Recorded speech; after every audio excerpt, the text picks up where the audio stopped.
resilience is generally thought of in both social and economic terms, and our panelists have all given much thought to how these are interconnected. And we're also going to consider some important geopolitical differences. So what does it mean to work towards resilience in different parts of the world, from major centers of finance and power in New York and in the Middle East to small island states in the Caribbean and remote Indigenous communities in Canada?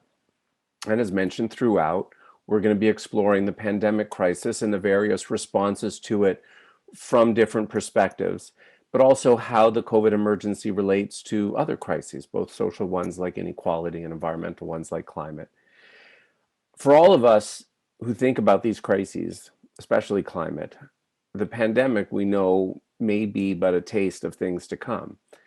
And yet it's fatigued and tested us. So what kind of resources and considerations and policy and economic changes are needed as we prepare for the coming challenges? Past crises, they do give us a chance to learn and prepare for what will come next. But enough from me. It's now time to introduce our amazing panelists. I'm going to introduce them one at a time before each of them speaks, not all at once. We've asked them to kick things off with short presentations of 5 to 8 minutes each. And to answer these questions, what do you mean in your work by urban resilience? And what are 2 to 3 examples of what resilience looks like to you, or of the extreme need for resilience pre-pandemic, during the pandemic, or as a vision for post-pandemic? So that was our initial challenge to the panelists. First up is Lilia Yumagulova, who is the program director with Preparing Our Home, an award-winning Indigenous community resilience planning program. The program seeks to enable Indigenous youth to reach their potential in becoming emergency preparedness leaders in their communities. Lilia is a Bashkir woman born and raised in the Soviet Union in a low-income area of a large urban center prone to recurring floods. And it was witnessing these regular disasters and their effect on her community year after year that influenced Lilia's choice of profession. Lilia holds degrees in engineering with a focus on emergency management and a Master of Science in Risk Analysis from King's College London in the UK, and a PhD from UBC with a focus on resilience planning. Welcome, Lilia, and over to you. Thank you so much, Seth, and thank you to Meg and Aphrodite and the entire team for bringing us here today to do some beautiful work together. Lilia, Hello everyone, my name is Lilia. I'm a Bashkir woman. I grew up in the Ural Mountains, the people of the Ural Mountains, and I'm very grateful to be joining you from the Sinai's territories today. So I wanted to open this presentation with a beautiful art piece that we worked on with Karime Kizada, who is an artist from Guadalajara, who now lives in Vancouver, Ashiel Thomas, an Indigenous youth from Hausut First Nation. And I think, to me, this is talking about learning from the past to plan for the future. I think this is this beautiful Hausut Whale and the foundation on which the cities in Canada were built. All of cities in Canada were built on Indigenous lands. I think it's one first lesson that we need to remember. My presentation today is called Caring Communities. And in particular, I'm focusing on reimagining urban infrastructures of empathy. First of all, where I come from, that black dot in the middle, right there, as disaster scholars, we kind of situate ourselves in space and time through disasters. So this was a meteorite strike a few years back. That's where I come from. And these are some photos of my home. This is where I grew up and spent my first 22 years. And I wanted to introduce you to Rosa, one of my neighbors. So Rosa is 54, she was at the time. She has 3 children, 2 of them with disability. This is Rosa standing in front of her home, the home that gets regularly flooded. She doesn't have electricity, she has cancer.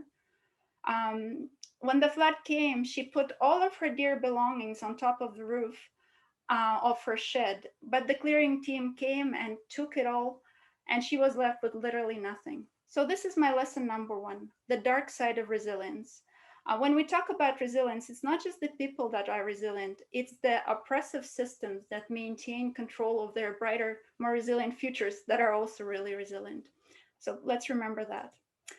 And this is work that we've done with two wonderful colleagues, two matriarchs. One is from the Diné Nation, Navajo, former director for emergency management with the Navajo Nation, Rosalita Whitehair. And the other one is Yellow Old Woman Monroe, a Siksika elder in Canada. And this is my takeaway for the panel today. This is what we wrote in a paper that's coming. Use caution when using the word resilience to describe social responses in a system that does not work for those that continue to be faced with some of the highest risks of disasters on Turtle Island. So first of all, let's use caution when we talk about resilience. I knew that this was academic audience as well as practitioners, so we like to talk about theory. What are some of the theoretical contributions to urban resilience? Well, there are actually a lot. This is the kind of stuff you do for your PhD. I did. The roots of resilience come from many, many different disciplines: ecological, socio-ecological, social. All of this contributes to urban resilience. But there is one gap that I identified through this literature review, and it's specific versus general resilience. So what is specific resilience? Well, specific resilience is a resilience to a specific hazard. For example, flood management or pandemic or climate change. General resilience is a resilience to multiple hazards across multiple systems. We often, for investments purposes, focus really on specific resilience. It's easier politically. We can say, we built a dike. It's easier in terms of investments and risk management. But really, if we lose sight of the general resilience, there will be these unexpected threats that will be coming and changing the systems, and we won't be ready to respond to them. And I just wanted to look at our beautiful region from which a lot of you are joining today. So it's a delta. It's a seismic, there is seismic risk, there is flood risk, there is sea level rise. These are also indigenous lands. In Metro Vancouver, in the lower mainland, while the settler communities are protected by the dikes, the indigenous communities aren't. So it's a delta, a biophysical reality. It's also an administrative reality and socio-political reality. So let's think about those dimensions as we think about the trade-offs between specific and general resilience. And for the rest of my really quick talk, we only have 8 minutes each. I would like to talk about some of the key takeaways that I've had the honor to learn from some of the highest risk communities in Canada. So we worked with communities that have some of the highest youth suicide rates. We worked with communities that lost 33% of their structures due to wildfires. We worked with communities that that had to evacuate 700 homes due to a flood, so on and so forth. It's a beautiful network of people that have come together to work towards solutions from a community-led way through the Preparing Our Home program. So lesson number one, resilience is holistic. So here, what I'm sharing with you is a Preparing Our Home curriculum developed at the Hetaklo Community School in the Lillooet Nation. Look at your 10 fingers. One of them, community preparedness, first aid, firefighting, herpology, food security, elders, asset mapping. Look at the elements of community resilience in your community. Which finger do you want to cut? So if you cut one of the fingers, like food security, you're not resilient anymore. It's often, though, happens that emergency management does their own thing, public health does their own thing, economic development does their own thing. We really need to come together. Resilience is holistic. Emergency management and disasters in general, they really often offer opportunities to address long-term systemic risks. For example, housing needs through pre-disaster recovery planning. So it's important to plan in advance. I want to bring one of the biggest lessons that I learned through this work is the importance of intergenerational planning. In settler communities, it kind of often tends to be like this planner, the job that they do, and then occasionally they engage people. If we came together as a community to develop our infrastructure of empathy, the results would be very different. And I just wanted to show here from Yukilid First Nation, Yukilid government, from Hitatsu, you can see the hand-drawn map, a GIS that shows the tsunami mark, and then the drone footage that we flew with the youth, as well as the elder stories recorded by the youth and shared by the community. The other thing that we do really effectively in our program is culture. as the lifeline for community resilience. So here you see Devin Neville from Matagami First Nation. He looks like a complete pro, but this was his first paddle that he carved at our program, which at a gathering. You can see horseback riding that we did at the Inkamik Cultural Center with the youth, and then there is paddle carving in the Lil'wat Nation as well. In every community, it's very different. Some smoke meats. For some, it's the moose hunt. Culture, every community has culture. What would bring you together in your community? And then I guess the really important takeaway that resilience is context specific. Yet when we work with resilience planning, there are certain things that we look for in our program. And I just highlighted some of the covers from the storybooks that we've developed for different communities. Siksika Nation in Alberta, Lil'wat in BC, Stanley Mission in Northern Saskatchewan. High-risk communities, a lot of issues, but this is how we approach resilience planning. We approach it from strength-based and trauma-informed approach. It's very important to identify the long-term, in terms of learning from the past, the impact of colonialism, the impact of land displacement, the impact of depopulation, the impact of cultural genocide, and the list goes on. So you need to talk about the entire spectrum of Indigenous identity and experience. Planning is collaborative and planning is reciprocal. I think we really forget in kind of professional planning about this notion of reciprocity. Agency, voice, ownership, community priorities at the core. They're different in each communities, and it's very important to acknowledge them. And then, of course, relational and accountable. Resilience planning is based on relationships. Like I noticed Chad Paholik is joining us, a dear colleague from emergency management world, and there were some people joining from Deep. Anne was joining as well. We know in our field as emergency management community that relationships are the currency of our work. And I think it's very important to bring it to other fields as well. And on that, I would like to thank in all the different languages to say Zur Rahmat in my language, and to thank in the languages of the different communities that we worked with over the years. Thank you. I welcome any questions. Thank you so much, Lilia. Thanks for kicking this off with just so many different ways of thinking about what we mean by resilience and some key lessons there. Next up, our second panelist is Laurah John. Laurah is the founder and CEO of Jua Kali Limited. And Laurah, you can let me know if I've mispronounced it, on the Caribbean island nation of St. Lucia. She is a social and green entrepreneur on a mission to change the way we view waste.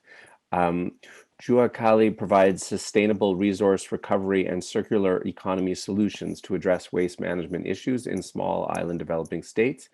In May of 2019, Laurah was invited by the World Bank to present and be a guest panelist at their Understanding Risk Caribbean conference held in Barbados. Laurah is particularly interested in how nations like hers can become less reliant on tourism, a goal with, of course, newfound urgency in the context of the pandemic. Academically, Laurah is an alumnus of this program, having successfully completed a master's in urban studies here at SFU in 2012. And she is joining us all the way from St. Lucia. Welcome, Laurah. Over to you.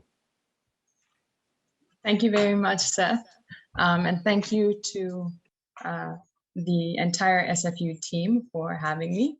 It is indeed a pleasure to be part of this web series on such a pertinent topic, and also to be sharing the stage with such a stellar group of panelists. So only 8 minutes, as Lilia indicated, so I'm going to jump right in. My presentation, Resilience is Circular, focuses on the circular economy model as a pathway to actually achieving long-term resilience. That, by my definition, is actually something very transformational and cultivates a sense of ownership. I will highlight how I operationalize that through my work with Jua Kali Limited, and share reflections from St. Lucia's experience with the pandemic and implications for our vision, our future vision. So first off, I will let you know where St. Lucia is. We are a small island located in the Eastern Caribbean. Our population is somewhat akin to that of Burnaby, I would say. And size-wise, we're about 2.5 times that of Washington, D.C. So just to give you a sense of scale and also context when we talk about St. Lucia and small island developing states. We are of volcanic origin, which means our rugged topography means that residential, commercial, industrial, and even our transport infrastructure are all located on the low-lying coastal areas. We are by definition, as a small island developing state, vulnerable. And economically, that shows we have a monoculture with tourism accounting for 60% of our GDP. Environmentally, we're highly vulnerable to volcanic and seismic activity. We're also located in a tropical cyclone belt. And so disasters tend to take on a countrywide proportion. And it is in that broader context that I speak to resilience. And if that weren't enough, we also have to contend with climate change and the associated threats of sea level rise and more frequent and intense weather events, for example. And then further compounding that is the reality that we have our own internal issues. So looking at land use policies, building codes, agricultural practices, and in my case, waste management. So given the very volatile environment that we exist in, resilience at the most fundamental level is actually a matter of survival.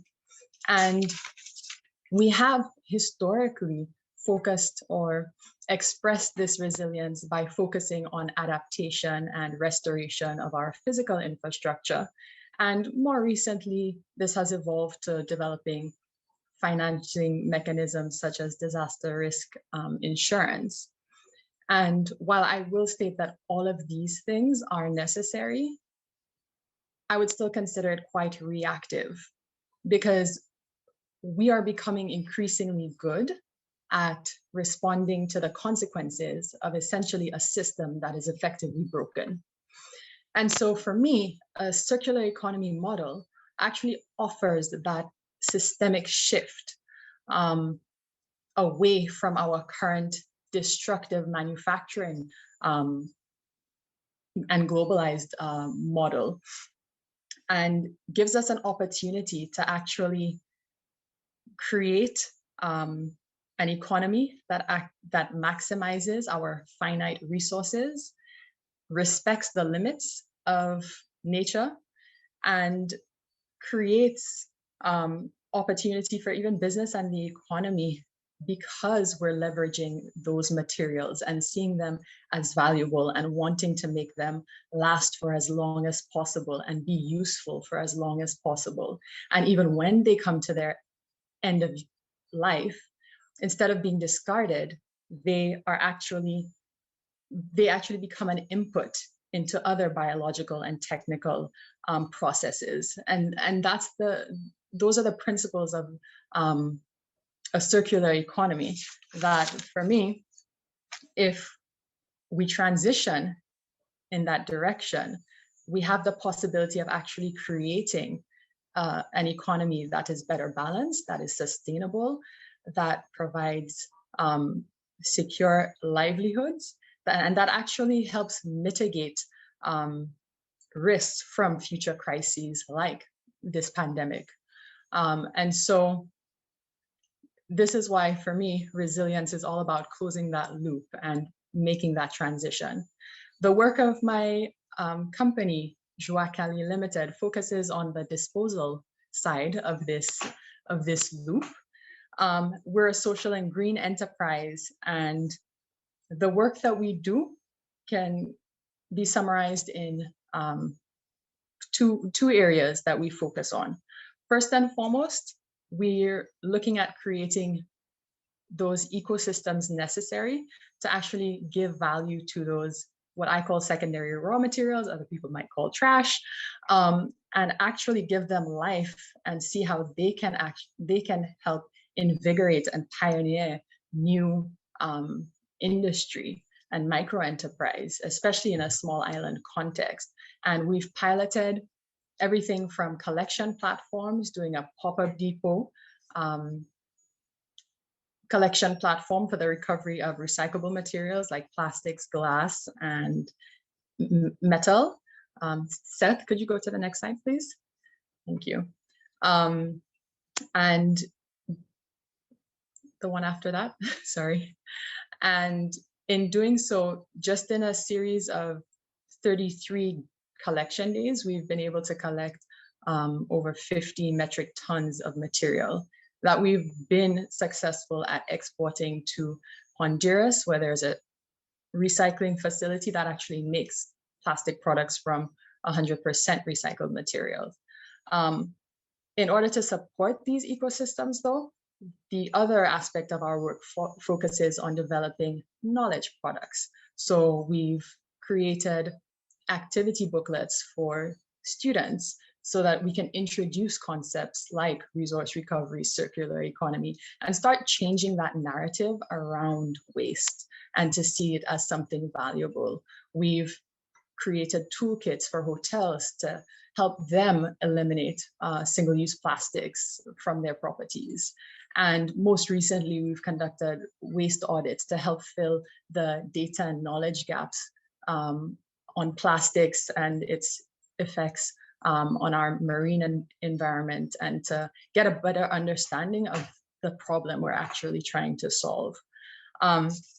So these are just really many small nodes that we're slowly working at developing to create that more interconnected, localized ecosystem to support a more transformative waste management sector, and ideally a more transformative economy.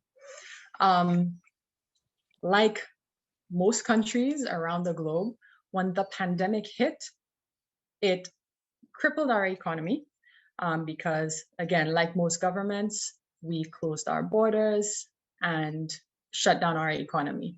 And being dependent on tourism, that, of course, had catastrophic impacts. On the flip side, it also forced us to reopen our borders and revamp our economy because it was our lifeline. And in so doing, we ended up putting the well-being of our population at risk. Seth, could you skip a few slides? Yes, sorry, go back one. Right, so you'll see from this graph that essentially we were able to keep our numbers pretty low. And once we started the phased reopening of our economy, we saw the growth in cases. And for a circular, what the pandemic actually showed us was that transitioning to a circular economy is actually even more urgent because being more self-sufficient, having more sustainable localized economies are the very things that could have helped sustain us and get us through this period. And even though the idea of a circular economy hasn't quite taken root in the Caribbean just yet, I mean, it pops up in very specific projects. On an international level, the European Union, prior to the pandemic, had actually established a European Green Deal in which a circular economy was actually, a circular economy action plan was a key pillar. And post-pandemic, that pillar has actually been looked at as kind of the pathway for greening their stimulus package coming out of the pandemic, because they've realized that this pandemic has actually created an opportunity where we can accelerate this transition to a circular economy, and we recognize the benefits of doing so. And so therefore we're conditioning our actual support and recovery or recovery support to move in that direction. So it is something that is taking root and has the potential to really create a better future for everyone, and especially vulnerable islands like St. Lucia. It's a need. So I'll leave it there because I think my time is up, and we will have more opportunity for questions thereafter. Thank you, Laurah. Wow. I mean, we've all, wrestled with what the pandemic has meant for our economy, but what you've just described is at a whole different order of magnitude. Our third panelist is Anna Bounds. Anna is an assistant professor of sociology at City University in New York. Anna holds a PhD in urban and public policy from the New School. Her book, Bracing for the Apocalypse, an ethnographic study of New York's prepper subculture, explores the rise of urban doomsday preppers in her city. Now, her book was written before the pandemic, but it gives her special insights into urban resilience in New York and the pandemic through the lens of those who have actually prepared or thought they had for moments like this. Anna's research interests focus on city subcultures, city tourism, and public space. She teaches courses in urban sociology and social science research methods.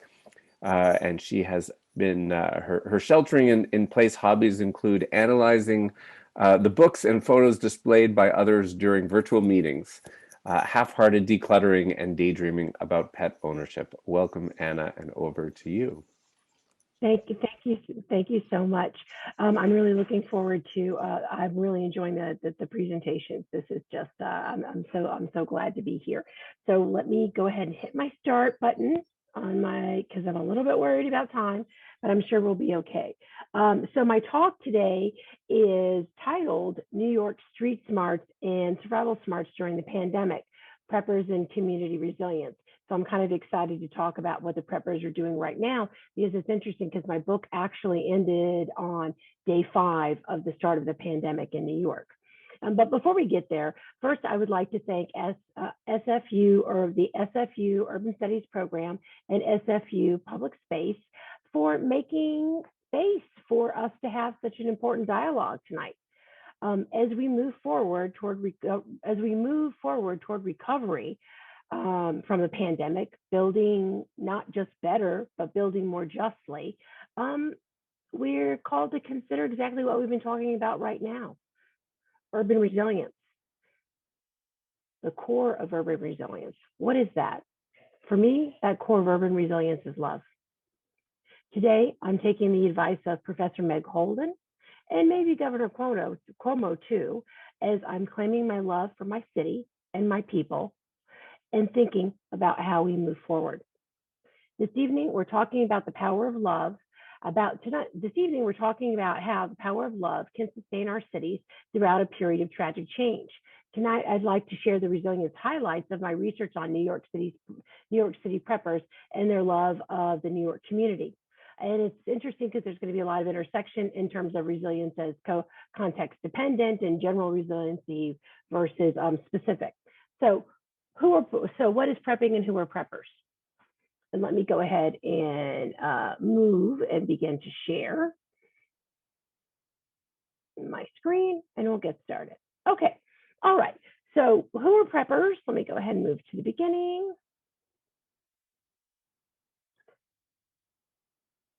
All right, so when we think about prepping, prepping is planning to independently survive disaster without government assistance, with the philosophy that in the event of a real crisis, government will not be able to help you. You'll be overwhelmed, with the argument that government will be overwhelmed or incapable. As Jason Charles, the leader of the New York City Preppers Network, explains, zombies aren't real, neither are aliens. This isn't about science fiction stuff. Preparedness is about preparing for real things like we've already been through, like 9/11 and Hurricane Sandy. New Yorkers need to be prepared. My project focuses, my qualitative project focuses on studying the impact of COVID-19 on preppers and their philosophy of self-reliance and practices. I take a look at their approaches to prepping, different experiences along class lines and surviving in New York, and also strong local bonds. Ultimately, I discovered that preppers are an important existing resource for community resilience. So, what are preppers worried about? Why are they busy preparing? They're concerned about terrorist attacks, natural disasters, pandemics, technological failures, and government or economic instability. And we'll see in New York, we've experienced all of those. So who are preppers? Well, here's the interesting thing. On the left side, we have in the American popular imagination, the stereotype of preppers, the white male lone wolf, ready to protect his family against a dangerous unknown. However, reality often conflicts with imagination. And when we take a look at New York preppers, like their city, New York preppers reflect diversity. Many preppers are people of color, and many preppers are also women.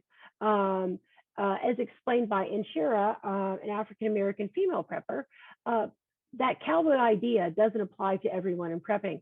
Preppers aren't necessarily those white guys in the backwoods and the guys wearing tactical gear. This isn't about being individual, the lone wolf. This involves mothers and children. This is about the city. So why do New Yorkers practice prepping? As one prepper explained, living in New York is like living on the X. And when we take a look at the top three, so since the start of the 21st century, New York has experienced a series of disasters and disruptions. The top three are the September 11th terrorist attack, Hurricane Sandy, and then now the pandemic. And when we take a look at COVID-19, its colossal impact on New York as devastation of our city far exceeds the combination of both the 9/11 attack and Hurricane Sandy in terms of our public health and our economy. However, these three disasters aren't the only things that have occurred since the 21st century. When we take a look at a real breakdown of disasters and disruptions, we see that these three have just been, are just a sample of the many things that have happened. So when we think about urban preppers in the pandemic, and we think about resiliency exercises, the first impact of COVID-19 was a confirmation of preppers' belief system in terms of believing that they needed to be self-reliant because the federal government was unwilling or was unable and are unwilling to help them. With the Trump administration, we saw no clear and coordinated national policy. Instead, we saw reluctance, confusion, and a lack of transparency, as well as a lack of regard for the American people. So in terms of resiliency, self-reliance was reaffirmed for preppers. And I think they say it best. Marlon, a seasoned prepper, in taking a look at both federal, state, and local, said, "Look, I said a long time ago that there was no cavalry coming. The pandemic proves that I was right in my thinking. The president exaggerating claims while people are dying. Governor Cuomo and Mayor de Blasio squabbling and holding things up while people are dying. Stop having faith in these people. We have to take care of ourselves." Another prepper argued that the federal government's inability to manage the COVID crisis resulted in a game of whack-a-mole, where problems related to the virus and the confusion kept popping up. Indeed. So for urban preppers, the pandemic has been a lesson in endurance that has allowed them to test their mettle during a real life disaster. One of their primary, so in terms of their strengths, knowledge, resources, and networks, all serve them quite well. For example, an important example would be the use of prepping closets. At the beginning of all preppers interviewed for this study, which was 40, all reported being prepared for the pandemic by the end of January, nearly 2 months before the shelter-in-place order in our city. In addition to having things such as food and first aid resources, they already had personal protective equipment, including masks and gear and suits if needed. Now, in addition to protecting their families, preppers also engaged in resilience building activities for their communities. such as helping neighbors with preparations for the pandemic, providing supplies such as masks and gloves to communities, to neighbors in need, organizing or participating in neighborhood networks to deliver medication and groceries to the elderly or disabled residents. One of the things that people don't really understand about preppers is that they're actually very much community leaders. The idea of isolated individuals is incorrect. So I'm going to end on this quotation with the music sounding. A long-term prepper from Brooklyn explained, "We are vindicated, not that we want to be, we want to help people. That's what this is about. You can't survive without community." Thank you. Thank you, Anna. Thanks very much. So our fourth and final panelist is Sarah Moser, Associate Professor of Geography at McGill University. Sarah is the Director of the Urban Studies program at McGill. She received her PhD in Geography from the National University of Singapore and held postdoctoral fellowships at the Aga Khan Program for Islamic Architecture at MIT and the Center for Urban and Global Studies at Trinity College. Sarah's research focuses mainly on Malaysia, Indonesia, and the Gulf states. So, like Laurah, Sarah's work deals with how countries can diversify from a single main reliance, but in her case, in her research, that single reliance has been on oil and the decline in the global role of oil in the emergency, in the case of the climate emergency. Sarah is interested in the global phenomenon of new cities being built from scratch, the transnational circulation of urban policy, and how religious and national ideology are manifested in the built environment, particularly in state-driven urban mega projects. Sarah has a book coming out entitled New Master Plan Cities, Islam and Identity. Welcome, Sarah, and the floor is yours. Thanks so much. Let me share my screen. Thanks to the SFU Urban Studies program and to Meg, Aphrodite, and the Seths for all the work you've done on putting this together. And thanks to all the other presenters for such fascinating presentations, and to everyone tuning in, thanks as well. So as Seth said, my research examines the wave of new city projects that are currently underway. And this boom has really started in the 1990s. And since the 90s, over 150 new city projects in over 45 countries have been announced and started. So this represents about $1 trillion in investment. And if they're finished as planned, they could house over 45 million people. So new cities are seen as economic development strategies in many cases. And I've been at this long enough to see that there's a growing list of failed or delayed projects. And I think COVID is further delaying some of these. All right, let's zoom in a bit on the Gulf, which is the focus of my presentation. The Gulf countries have been particularly active in building new cities from scratch. So Kuwait, tiny Kuwait, is building 9 new cities. Saudi Arabia is building 6. Qatar is building a new city as part of its FIFA World Cup 2022 activities. Oman is building several, so is Bahrain, and so on. So sustainability in the context of the Gulf is really a matter of medium-term survival, national survival, economic survival, and political survival. The Gulf countries face some really unique challenges related to sustainability and resilience because the economies are very reliant on oil and gas exports. And together, the region produces about 30% of the world's oil.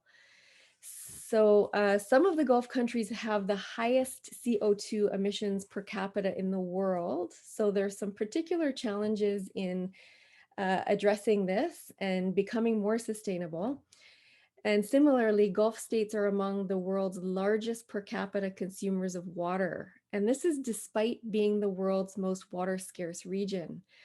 The region's heavily dependent on desalination as a source of water, which is an energy guzzling method of producing fresh water.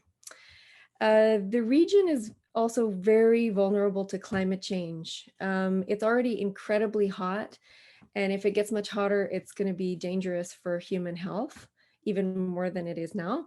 It gets up to 50, 60 degrees in the summer. And much of this region is at sea level. So rising sea level is going to make it even more vulnerable. On top of that, water supplies are declining, freshwater supplies are declining. And so climate change will bring about desertification and the loss of biodiversity. And the Persian Gulf's fossil fuels are going to face increasingly stronger competition from clean energy alternatives.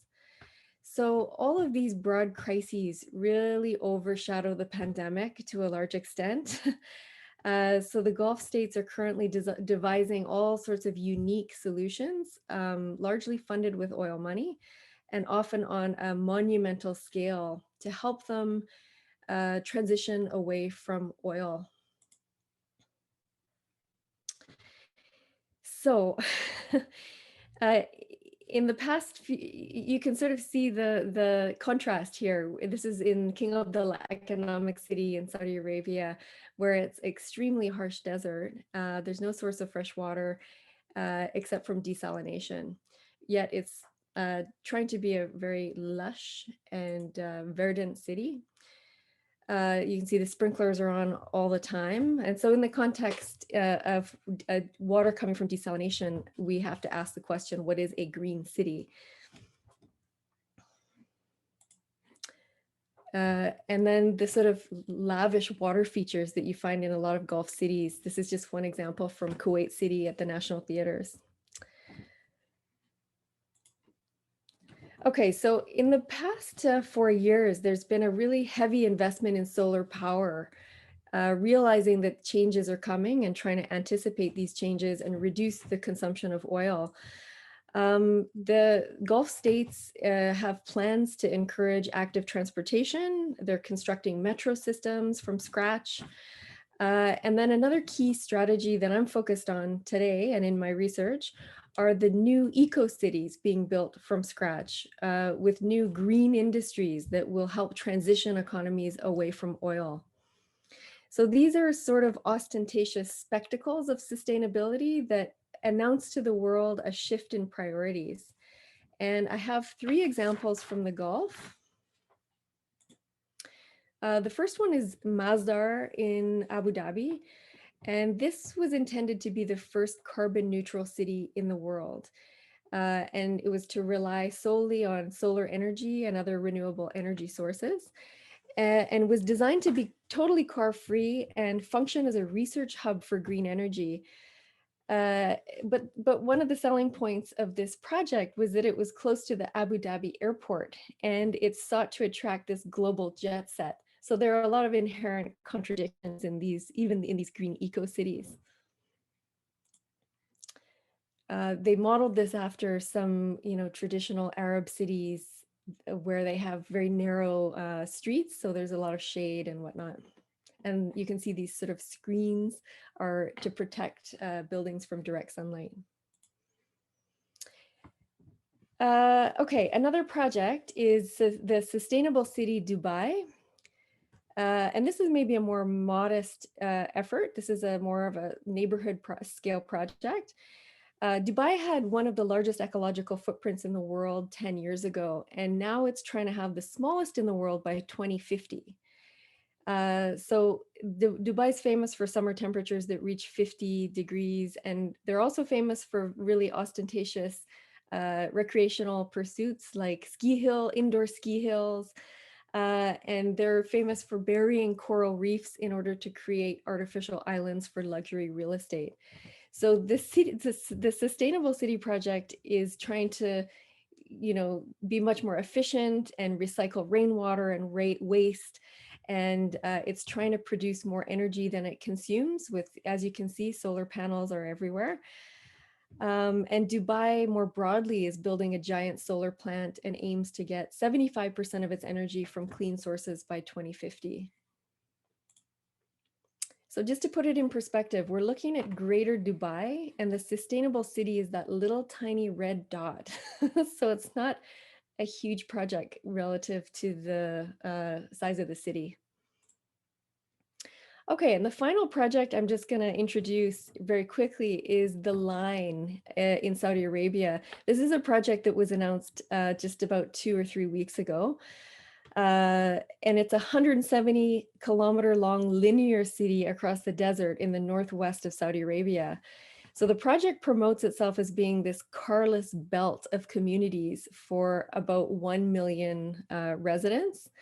And these communities will be connected by a high-speed rail that will constantly traverse this 170-kilometer line. So the idea is no cars equals no pollution and no accidents. The buildings are supposed to be carbon positive and powered by clean energy, and communities will be powered by AI. It has a lot of sort of fantastical elements, and it's structured in 3 levels. So the pedestrians dominate the surface of the city, then there's a service layer, then there's a spine layer where the transit layer is located. And these are the neighborhoods located along the line. Whether this gets built or not, let's wait and see.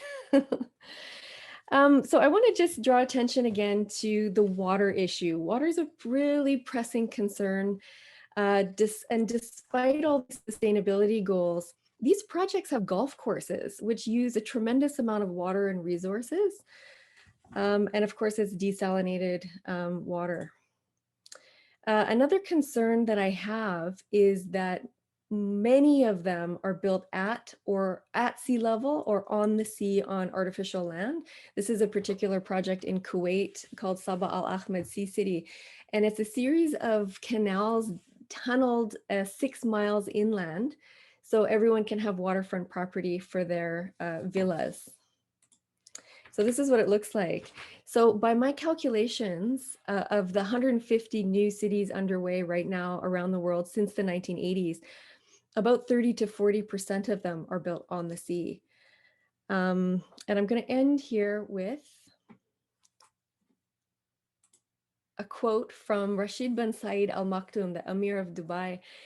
He said, "My grandfather rode a camel. My father rode a camel. I drive a Mercedes. My son drives a Land Rover. His son will drive a Land Rover, but his son will ride a camel." And to me, this really illustrates the sense that this oil will be finished one day and the party will be over. And so this reality pervades all decision making in the Gulf states right now. So this very much overshadows the pandemic. There are bigger concerns happening right now. So I'll end there. Thank you. Wow, it's just so interesting to see how some places are wrestling with the realities of what's coming a lot in ways that we haven't turned our heads to yet. And I'm sure all of our minds are awash now and a million questions from all of these presentations, all with such different takes. So thank you all for those fascinating opening comments. We're sort of at the midpoint now in our time together, and now we get to talk. I have a few questions to discuss with our panelists. I'm going to invite the panelists to all turn their videos on now for the next 30 minutes, and then we're going to open it up to more questions from the audience in the last half hour. And so feel free to start putting questions in the Q&A at any time. I see some of you already are. So use the Q&A function there at the bottom of your Zoom screen. My first question, and I'll throw it to you first, Lilia, and then whoever wants to weigh in. But thinking specifically about the pandemic, so some people define resilience as the ability to bounce back, but many of us don't want to go back to the pre-crisis with all of its inequities and injustice and fossil fuel reliance, or as some of you are pointing out, there were larger built-in problems of over-reliance on a single industry whose days are numbered before the pandemic. Arundhati Roy says about the pandemic that it should be viewed as a portal, a gateway between one world and the next. So how do we find that balance between resilience in terms of our ability to withstand and bounce back on the one hand, versus seizing on these moments of crisis and emergency to catapult us into a new and better society? So Lilia, let me turn to you first. Thank you so much, Seth, for that thoughtful question. I think something that really stand out for me in Laurah's presentation, she said, we are getting increasingly good in responding to disasters in a system that is currently broken. And I think that nails it. You know, we can build our capacity to get better at what we do in what doesn't work for the majority. So when we think about resilience, the first two questions to ask is to whom, to what, and then of course at what price. So many of the indigenous communities that we worked with, this is not their first pandemic. In fact, some of them lost 95% of their population. So disaster literature says that at 13%, our societies start to collapse. Think about the scale of the losses that happened in these indigenous communities. So yes, absolutely. The key question as we move forward is to think, what kind of transformative change can this disaster, what kind of portals are opening? It's not just one. And I just want to make that clear. We talk about in the Western world about sustainability. In indigenous communities, we talk about indigenous sustainabilities. The word is plural. Resiliences are also plural. They will be context specific. They will be determined by the people in a community, in place and context. Somebody in the audience asked about what to do about all these communities that are at sea level.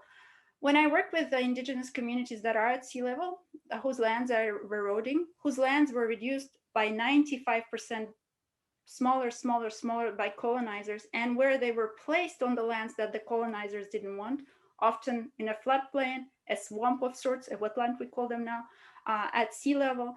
They're telling me, Lily, we're here to stay. We're going exactly nowhere. We have to sort it out. We are people of this land. So it will look different in indigenous and settler communities. And I think that's very important to keep in mind. And then something that really stood out for me in Anna's presentation in response to this question, you know, in our world of emergency planning, the kind of purpose that she's talking about, these are model citizens. These truly are. They are community organizers. Somebody is joining us from Dunbar earthquake preparedness and worked with disaster hubs of Vancouver. These are our model citizens. It's not the white supremacist Trump supporters kind of crowd, right? These are different people that truly care. And I think how we interface from formal system with them, that's another question as well that we could tackle when thinking about the portal. Who are the gatekeepers who will enter us into a new phase? So thank you for that.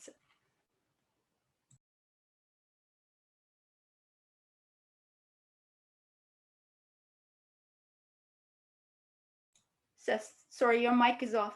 Oh, sorry. Thank you for that. I just wanted to ask who else, if anyone wants to weigh in on that question of how we strike that balance between rebounding and catapulting into something new. Anyone? All right.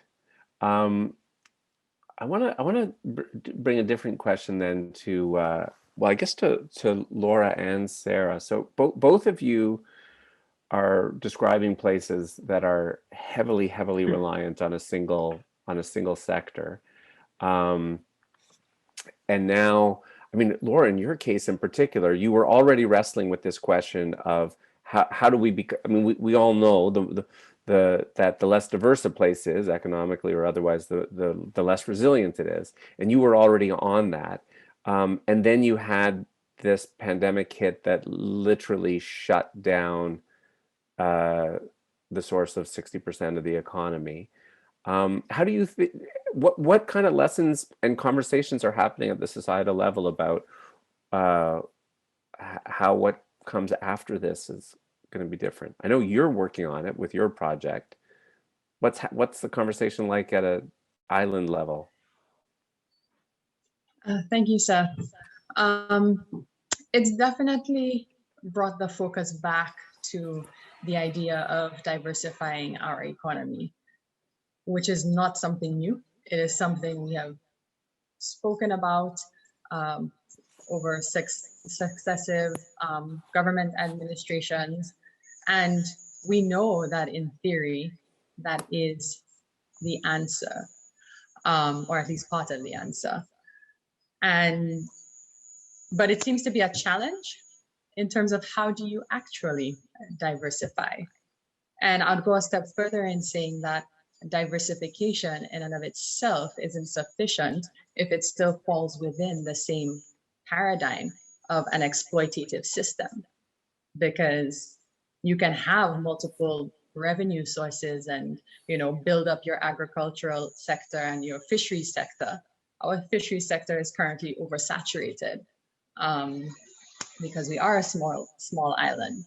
And so it's really about going, you know, a level above and looking at design, how we want to design our economy, our country. And I think the challenge as a developing country is that you don't want to be left behind. And one of the things the pandemic did, and I think is why we saw governments being so willing to take very bold steps in terms of implementing policy, you know, for the well-being of the country, disregarding private interests, for example, is because everybody was doing it to a certain extent. So you didn't feel like you were compromising necessarily on your development agenda. But in a post-pandemic world, if we go back to a normal, then we're still going to be in that race, so to speak. And it's going to be very difficult for governments, especially of small island states that are trying to keep up, trying to survive, to really stop and say, wait a minute, we're actually going to take a different route. And there are implications, because the idea is that we can't actually have a level of, I guess, prosperity, wealth, comfort, convenience, if we're not actually damaging our environment. And so we need to rethink that entire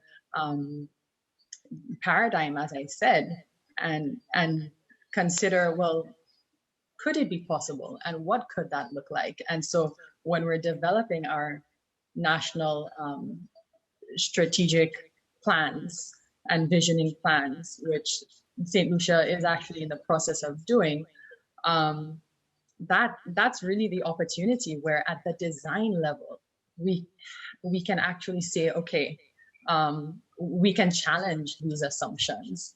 So it's not a clear-cut path.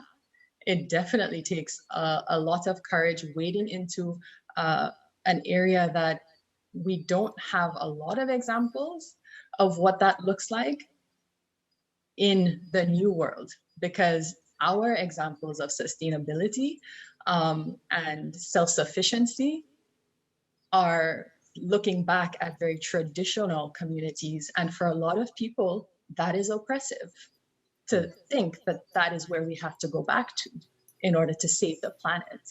And so it's really striking that balance is not easy. And I think we really need to come together and decide, you know, how serious are we about creating a different and better world for, you know, a small island like St. Lucia, and even for more developed countries especially, because like the example that I gave with the European Union, the fact that they're integrating circular economy principles within their stimulus packages, that's going to have a ripple effect even when we start looking at accessing financing from international government organizations. So on one hand, that's definitely a positive, because, you know, that new thinking will kind of find its way and be at the forefront of our development agenda as well, eventually. But in order for it to really be a holistic approach, our governments and our people need to be on board with that as well. So, you know, this isn't really answering the question because it's a very difficult question, and there isn't a clear and defined path, as I said. And how about you, Sarah? I mean, I didn't hear you talking specifically about the pandemic because you were describing transformations that are already underway. Has the pandemic accelerated any of those conversations, or in some ways is the part of the world you're looking at sort of insulated from all that? Yeah, I mean, things are on hold. They're influenced by it. They're not traveling, you know, just like us. The cash flow has slowed into some of these countries, but I think it's laid bare, just like as it has here, some of this really stark inequalities and some of the underlying problems. So I think the example I just want to give is Saudi Arabia is the largest Gulf state, and they don't really have a tourism industry. And so this is seen as like a huge potential moneymaker for them. They host religious pilgrims every year, millions of them, but they don't actually have any tourism. And so even Saudis go out of the country when they want to have a holiday, like those with the means. They'll go to Bahrain, or they'll go to Beirut or Paris or whatever. So the goal is to kind of keep some of that money in the country. And there's, you know, a lot to do and see in Saudi Arabia. I don't work for the tourism board, but it's a rich country filled with heritage and, you know, beautiful architecture and amazing nature and beaches and whatever. But there's no infrastructure. There's nowhere to stay. There aren't resorts. There aren't hotels. And so the state is in, you know, full steam ahead mode, building massive infrastructure to, you know, host domestic and international tourists. So I don't think it's being sped up by the pandemic. If anything, it's sort of slowing slightly because of cash flow problems. But these plans were already in the works for the past, you know, 5 years.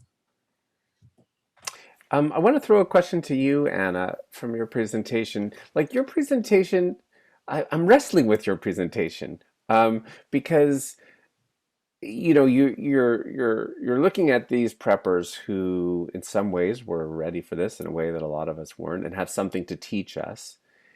And yet and I take your point that they're not these isolationists the way we sometimes think of them, that they actually were part of community. And you know, all of it, it's interesting. It strikes me, you know, we talked a lot at the beginning of the pandemic about these mutual aid networks that sprung up. And the first time I started to hear about that terminology was in Hurricane Sandy, where these things sprung up. And they're, you know, they're born of necessity, and they're born particularly in the U.S. context from a federal FEMA system that had been abandoned. But there's something tragic about that too, that we're kind of giving up on the idea that the larger collective can be there to do what it should be doing. That's the part I'm wrestling with. I wrestle with it as well. It's more like heartbreaking. That's I think one of the arguments that, you know, a much larger format is that I'm making is that it's very unfortunate that their philosophy of self-reliance was confirmed, because, you know, as a researcher, I so didn't want that to happen. You know, government is supposed to be for all of us. It's supposed to help us when we can't help ourselves, right? It's supposed to. Yeah, I'm sounding, you know, I'm personalizing this too much, just because I guess I'm you know, still horrified about what happened with the Trump administration and the lack of a coordinated policy. So I guess my point is that, you know, I completely agree with you. I think that this is a heartbreaking state of affairs, you know, and so hopefully with the next national administration, there'll be some changes, because, you know, we deserve better, all of us. Yeah, I'm struck from the different presentations between the different countries. I mean, at one level, one of the things that happened in the pandemic is so many people lost their income. Um, the US had the capacity to restore that for a lot of people, but didn't avail itself. Canada, at least, we had a Bank of Canada that actually, sent monthly checks that to people. Yeah. St. Lucia, you don't have the same independent monetary system that let us do what we did in Canada in terms of backstopping people's uh, income. And so, how did people wrestle with that all of those months when Well, everything shut down? I'm throwing that one to Laurah, but okay. I'll come back to you, Anna.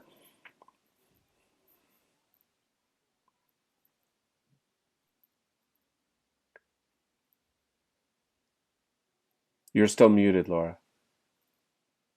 Oh, maybe we look. Can you hear us, Laurah?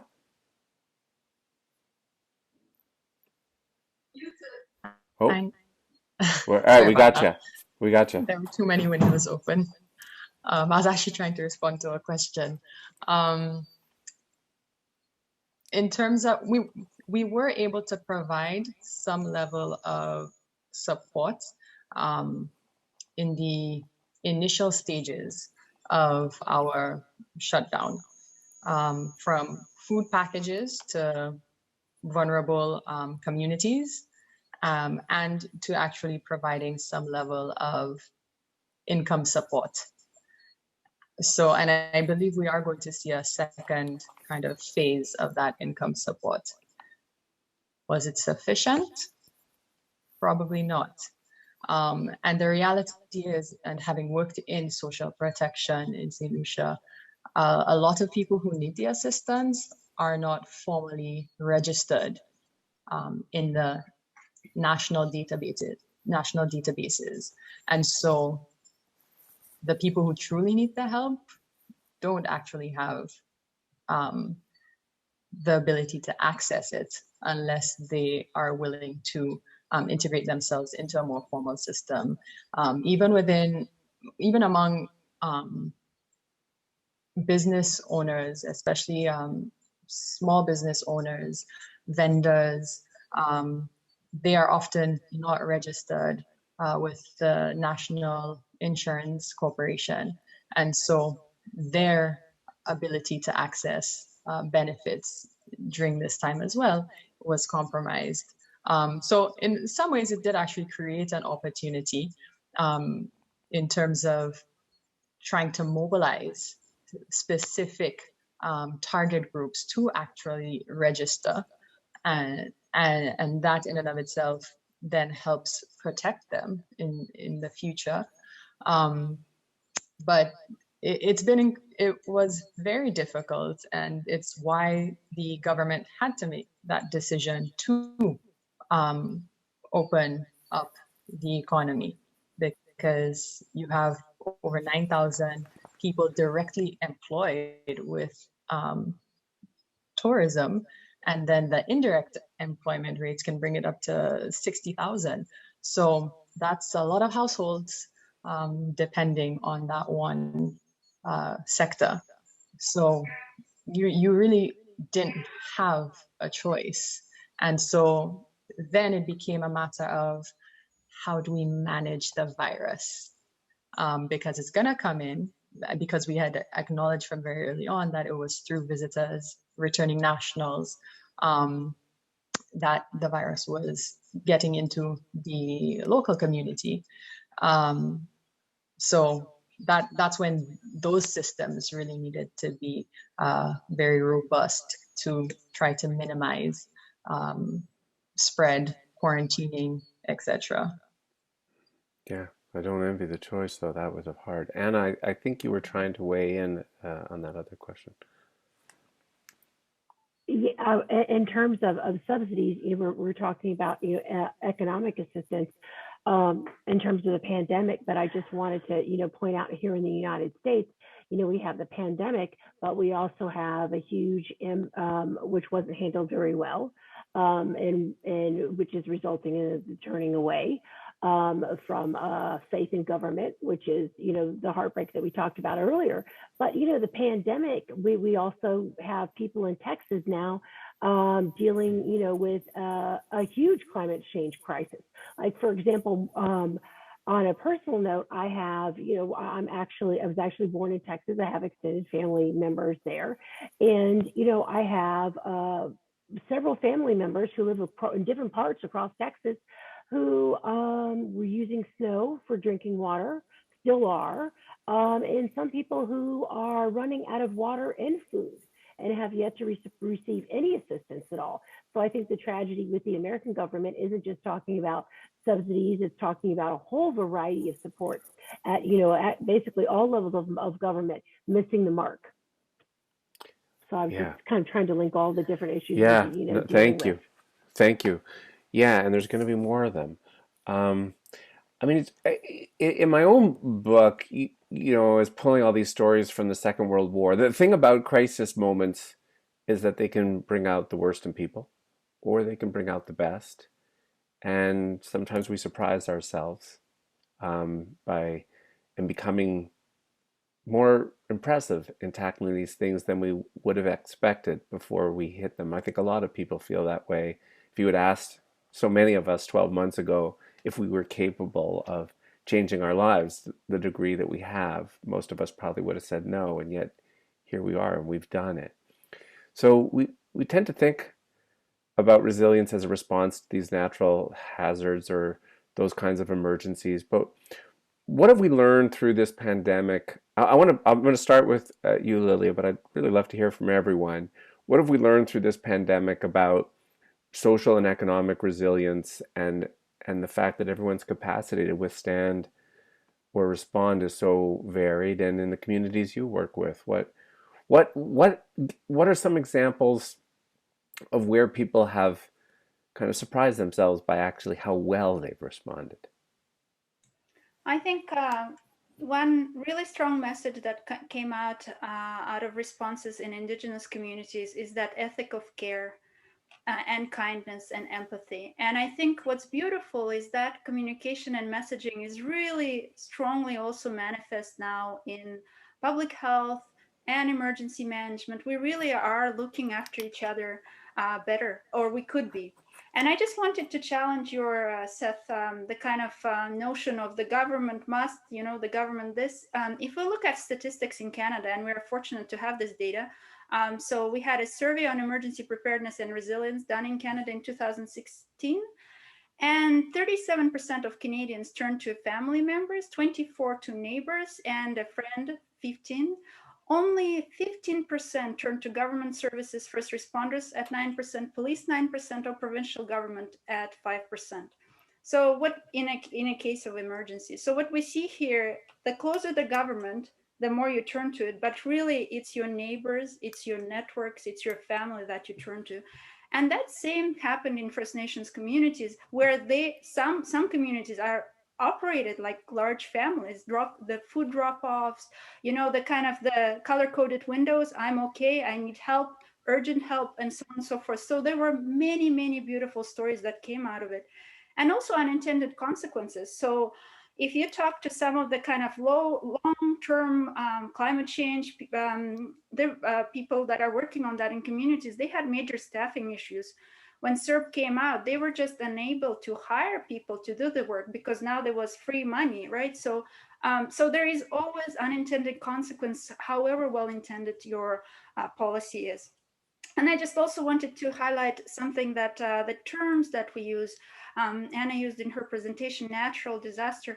There is no such thing as natural disaster. If we look at any disaster from a lens of gender, class, status, indigeneity, there are natural hazards, and even that's questionable under conditions of climate change. Obviously, the intensity is changing and so on and so forth. So I think if one thing this presentation today could do, our conversation, we stop using that word, that's a misnomer, I think that would be a big win already. So thank you, Seth. Who else would like to weigh in?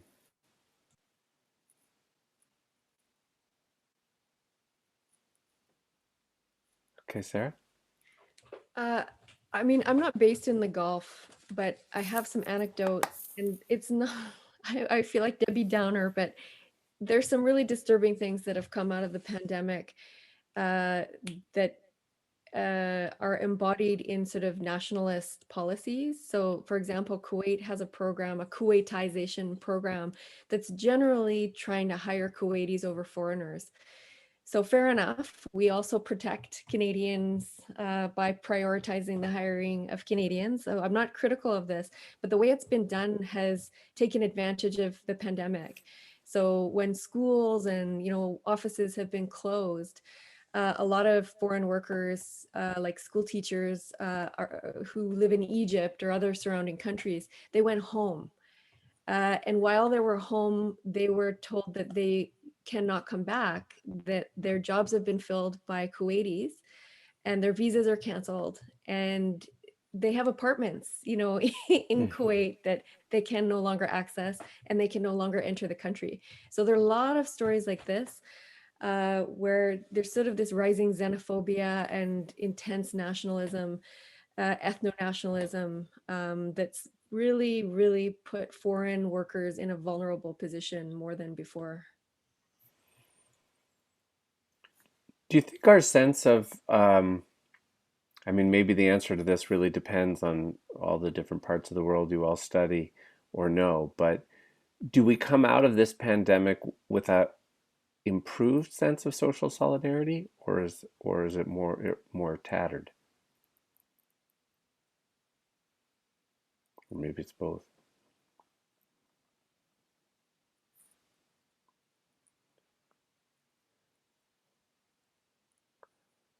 Anyone want to go at that one? Seth? Hi, Seth. Yep. Oh, sorry. Okay, I got Laura, and then Meg. We'll turn to you for audience questions.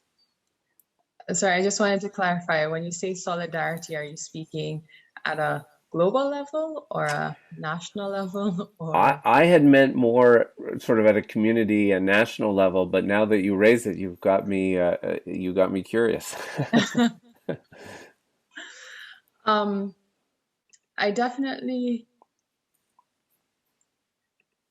I don't think that for communities, for countries that deal with disasters on a regular basis, that the pandemic in and of itself is going to cultivate greater sense of solidarity. I actually think that for many of us, not to speak on behalf of developing countries, but the sentiment that has been shared with me is that this is only getting the type of attention that it is because it's affected the developed world. And in many cases, it's looked at as a virus that's not indigenous to us and is brought in by a foreigner. And in that way, it actually, kind of touching on what Sarah was speaking to, creates this somewhat xenophobic attitude. Because in as much as we rely on tourism, the relationship becomes much more tenuous, where we start to look at the tourists like, okay, you come in, but you're also a threat. So how do we kind of negotiate that? And I had experiences where even visitors were kind of experienced, basically were assaulted with verbal racial slurs when we've had our very first cases of COVID, because they were foreigners. And I felt very uneasy because I started to think, wow, this could really snowball into a huge racial social issue. And what do we do for, there are St. Lucians who are white, and how can they comfortably exist in a country that is equally theirs under this context of the pandemic. So it was a very interesting dynamic, and I think, of course, that shifted once there was community transmission, and so there wasn't that very clear distinction between, who had the virus and was responsible, so to speak, and then who didn't, which followed kind of racial lines. But that being said, I do think it is, somewhat of a privilege to think that this pandemic is some kind of, has the power to be some kind of global reset button. Because really and truly, for those of us who, again, on a more consistent basis, have to tackle disasters, that hasn't proven to be the case. And so why should the pandemic be any different? I mean, granted, we're all hoping that it will be, of course, but why should it be?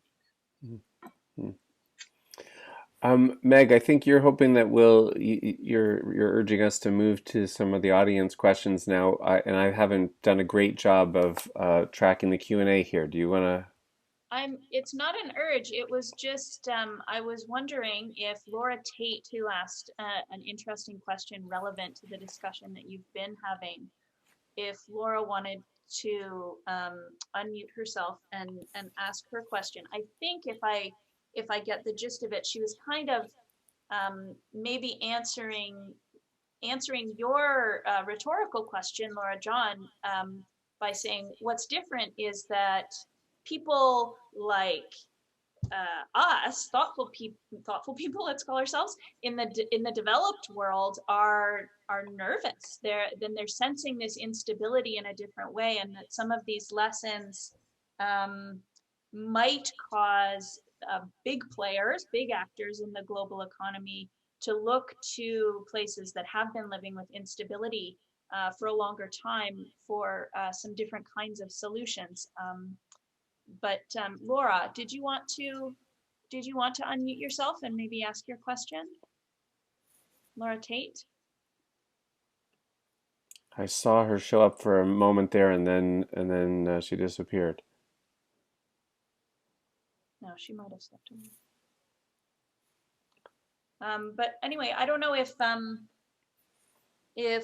perhaps if Anna or Sarah from this sort of these too big to fail kinds of places that are experiencing failure in some ways, is that a potential game changer, I guess would be one way of re-asking Laurah's question. I think so. I think we're going to be in the process of reimagining what New York means. In thinking about Laurah John's presentation on the tourist economy, we're experiencing a colossal failure of our own tourist economy, which is, a $1 billion economic sector. So yeah, we're definitely going to be, reimagining New York, which is exciting. And I think that has a lot to do with the purpose of the panel right now, moving forward, right? Trying to reimagine a more just society. One of the things, just to give you an example, one of the huge projects that we have recently had was millions of city government dollars were spent on the construction of a shopping mall, which has now gone under, Hudson Yards, which is now experiencing a significant, amount of trouble, given the lack of tourists. And you know what? It would be interesting to see how that project or that area of the city might be reimagined.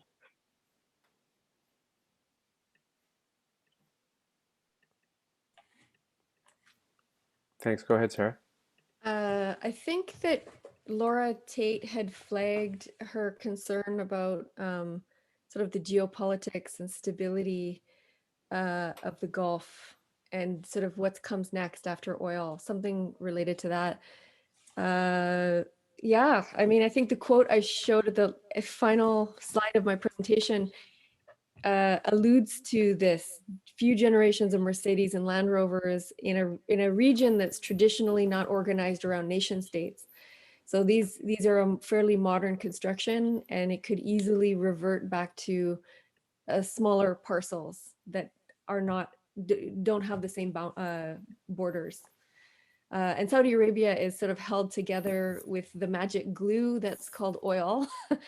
And once that runs out, it's sort of anyone's guess as to what's going to happen. But I don't think anywhere is too big to fail or too powerful to fail. I think these are very unstable places without the constant cash flow that oil brings.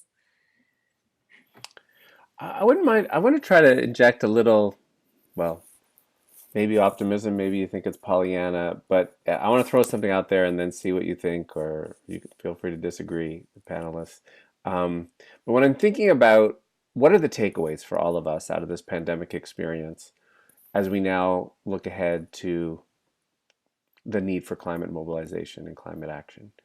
And we've been held back on real climate action for so long. I think for in particular because neoliberalism has done so much damage to our imagination and our sense and our feelings about our ability to do grand things together. And yet here's what I hope anyway. I think the pandemic, we come out, and maybe this is more specific to the Canadian experience, but that it reaffirmed the role and value of ambitious government action for a lot of people.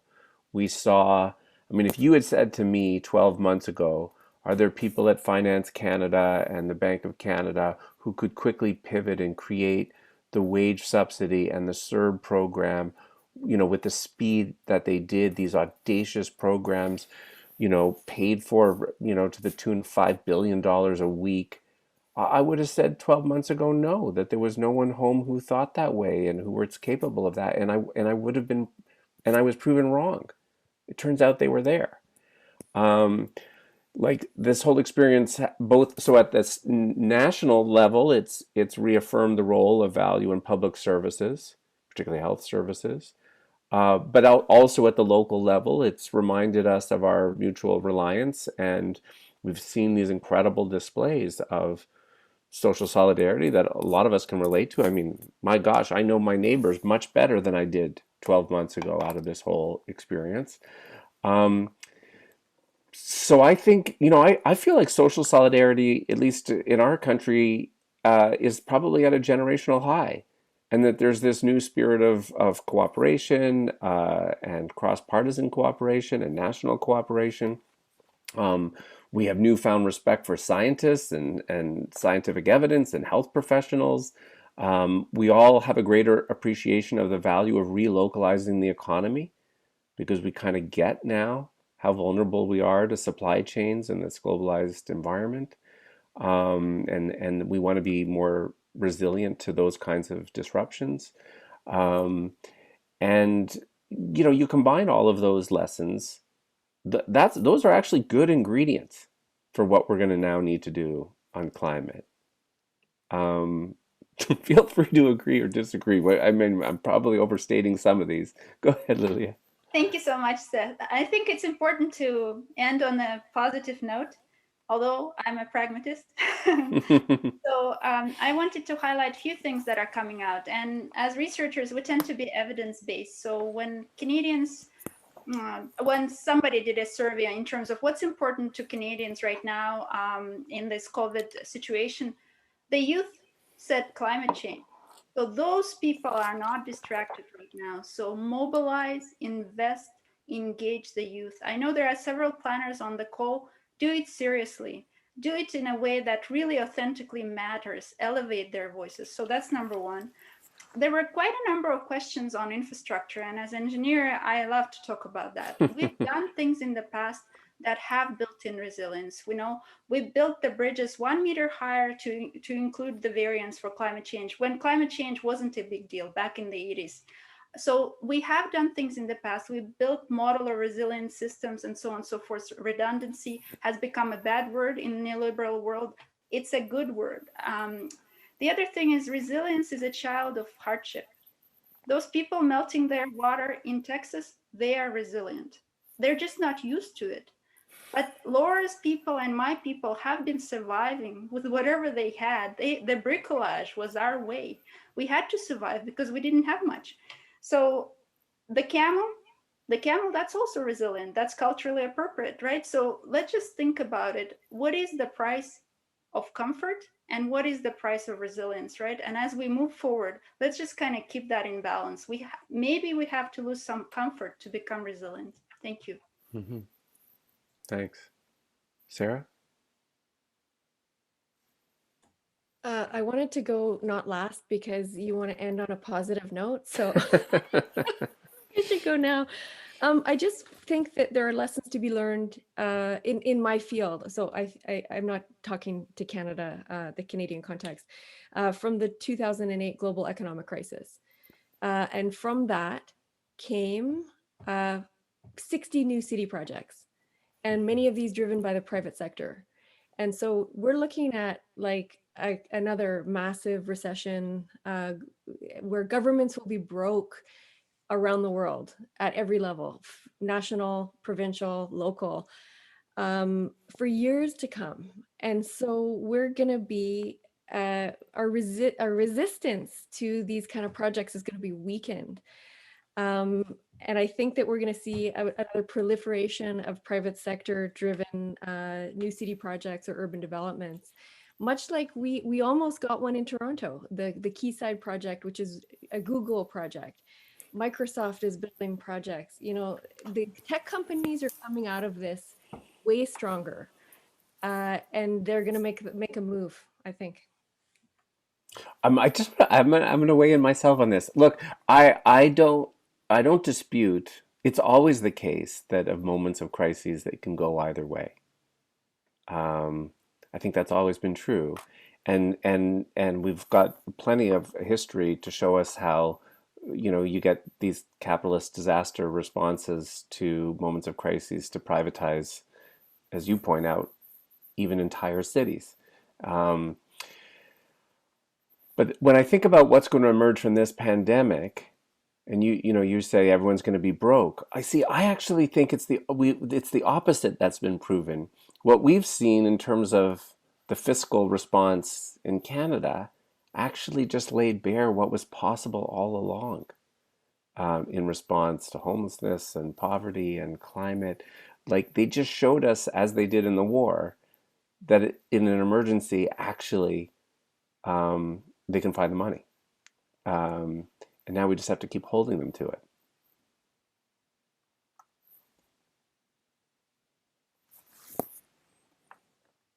Anyone else want to comment on this one? And if not, Meg or Aphrodite, I'm going to turn to one of you to ask another audience question.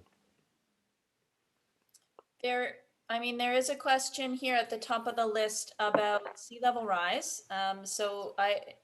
If it's Baldwin, do you want to ask your question about sea level rise? If you unmute yourself, and maybe I would like to hear from Laurah in particular about this, and then Sarah, you've also raised the very troubling statistic of 30 to 40% of these new cities that you're looking at being built on the sea. Hi there. Yes, I guess basically, I was wondering about when you decide that you need to cut your losses. I know there's some movement, I guess, to stay in place, but we also know that in many jurisdictions that going forward is not going to be an option. Jakarta comes to top of mind right now, but even locally, Richmond is going to be suffering from these issues. We can build higher and higher dikes, we can build higher and higher walls, but at some point, it seems like doing that would be irresponsible. And so then when and how should we move away from these kinds of situations, leaving aside even building these things in the first place, like we are in the Persian Gulf or in Canada?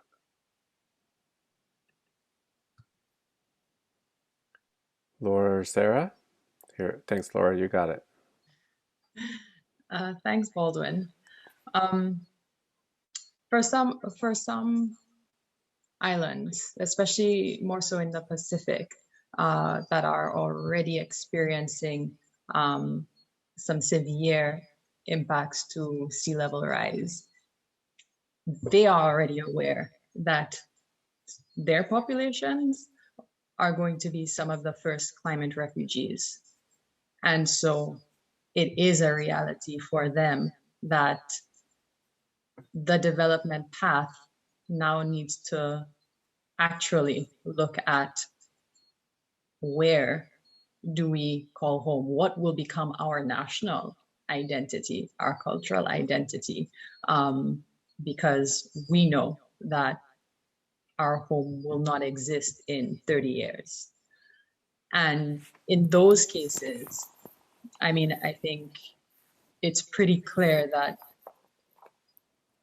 unless we have, I mean, even then, the level of technological advancements required to safeguard these lands, again, as you say, may not be a sustainable response or a responsible response.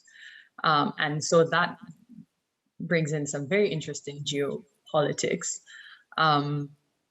For the Caribbean region, I mean, the projections,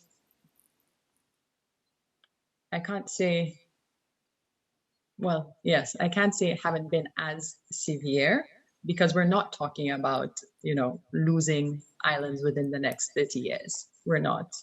Most of us are actually quite mountainous, with the exception of Barbados, that's limestone.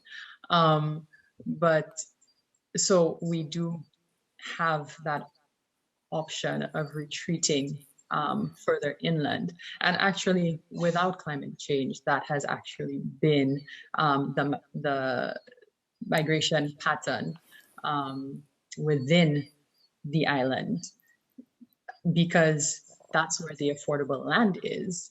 So you're actually getting more commuting because people are building more further inland and then traveling to, you know, their workplace, which is in a coastal community or a city.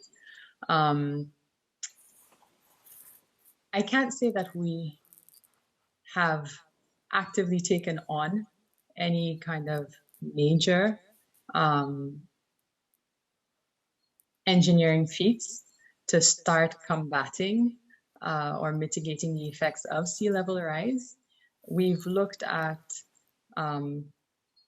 building up our coral reefs and more natural barriers, but even that hasn't been at the scale really that would be necessary to truly buffer the impact of sea level rise.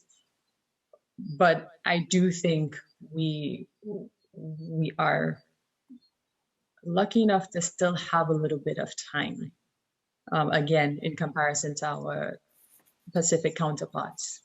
And because of our topography, because of our location, we do have alternative ways to organize our communities that are not totally out of sync with our culture. And so, you know, there is still hope in that respect. We're not at that point, but we still have a fair amount of research to do. I think there's a huge data gap for us in actually truly understanding what needs to be done now, what can still be done, and when do we have to start taking those measures where it's more just kind of abandoning certain ideas because we recognize that certain areas just will no longer be accessible, and there's actually nothing we can do about it, or really nothing we should do because of the implications. Lilia, I see you, but I want to turn to Sarah first with on the same question. So with these new cities at sea level, was anyone going like, hello, do we want to rethink this maybe? No, not at all. I do research in Malaysia on this one new city on artificial land. And I asked my official guide, are you guys worried about rising sea level and climate change? And my guide said, the ocean is rising in other countries, but not in Malaysia. So there's sort of this blind utopian, like the party's just getting started. The ocean will rise in 30, 40 years. By then, doesn't really matter. It's really sort of a short-term thought process.